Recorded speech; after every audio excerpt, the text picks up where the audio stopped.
बिस्मिल्लाहिर्रहमानिर्रहीम।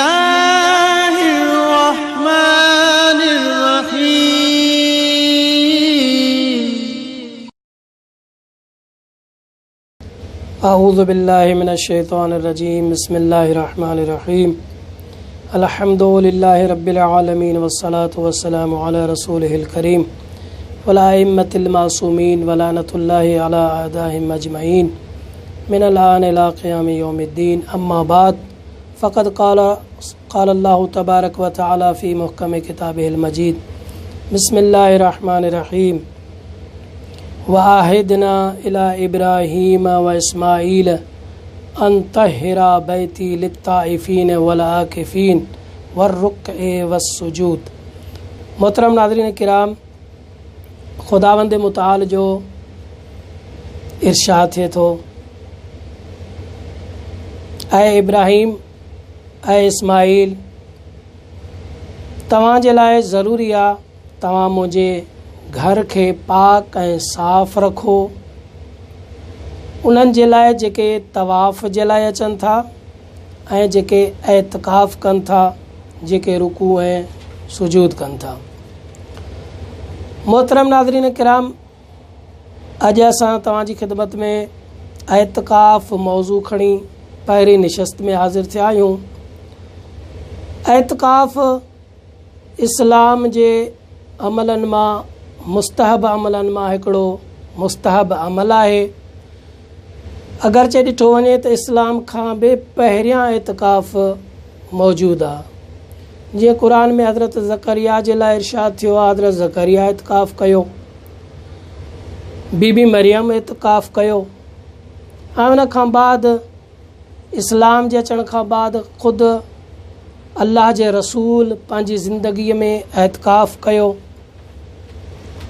हाणे एतिकाफ़ जी फ़ज़ीलत इन मां वाज़े ऐं रोशन थिए थी त अल्लाह जो रसूल पंहिंजी जेका मदीने में ज़िंदगी गुज़ारी आहे, उन पंहिंजी पूरी ज़िंदगीअ में अल्लाह जे रसूल कॾहिं एतिकाफ़ खे तर्क न कयो।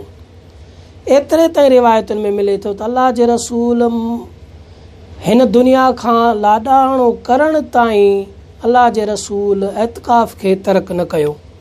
एतिकाफ़ जी फ़ज़ीलत इन मां वाज़े ऐं रोशन आहे ऐं असांजे लाइ मुस्तहब ताक़ीदी आहे, छो जो अल्लाह जे रसूल जो अमल असांजे लाइ बहितरीन नमूनो आहे, बहितरीन अमल आहे, बहितरीन सीरत आहे त असां बि उन ते हलूं। हाणे अचूं था एतिकाफ़ जी माना ते। हूअं त असां ॿुधो आहे लफ़्ज़ एतिकाफ़ एतिकाफ़ एतिकाफ़ एतिकाफ़ जी माना छा आहे?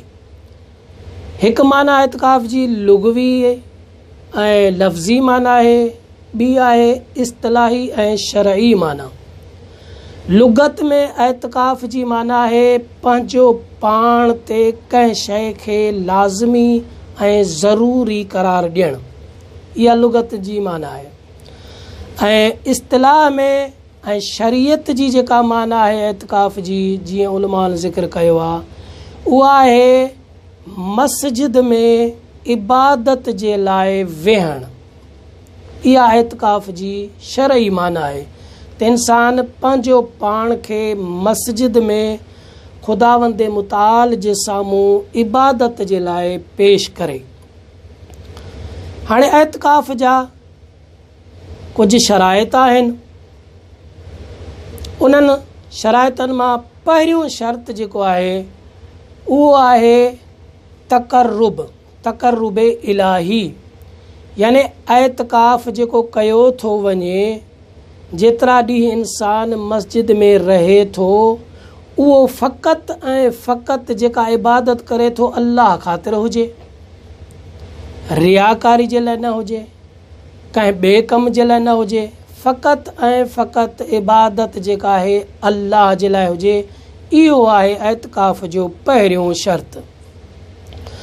ॿियो शर्त एतिकाफ़ जो इहो आहे त एतिकाफ़ मस्जिद में ई हुजे। मस्जिद खां अलावा एतिकाफ़ सही कोन्हे को, पोइ चाहे उहो मर्द जे लाइ हुजे या औरत जे लाइ हुजे, कोई फ़र्क़ु न आहे। एतिकाफ़ मस्जिद में ई थी सघे थो, ॿी कंहिं जाइ ते नथो थी सघे। ऐं मस्जिद में अफ़ज़ल आहे त जामिया मस्जिद हुजे, यानी जिथे नमाज़ जुमा थिए थी, जिथे इज्तिमा थिए थो, शहर जी जेका वॾी मस्जिद आहे उते एतिकाफ़ कयो वञे, इहो मुस्तहब आहे। इन खां वधीक वरी मुस्तहब आहे त मस्जिद हराम में एतिकाफ़ कयो वञे, मदीना जी मस्जिद में एतिकाफ़ कयो वञे ऐं मस्जिद कूफ़ा में एतिकाफ़ कयो वञे। इहो तव्हांजी ख़िदमत में असां पहिरियों शर्त बयानु कयोसीं। इंशाअल्लाह ॿिया जेके शराइत आहिनि उहे ॿी निशस्त में बयानु कंदासीं। वस्सलामु अलैकुम वरहमतुल्लाहि।